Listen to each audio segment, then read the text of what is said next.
You sit down to work. 5 minutes later, your mind wanders to the phone and your body wants to run away from the chair.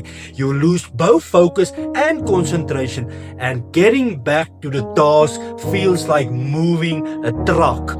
This happens because your brain likes easy tasks and your body fears discomfort. Use this 10-minute training to overcome this problem. Sit down. Set a timer for 10 minutes, and when your mind wanders to the phone and your body feels discomfort, take a deep breath and bring your attention back to the work. Acknowledge the body's discomfort. Don't react to it. Just acknowledge the discomfort and then continue to work.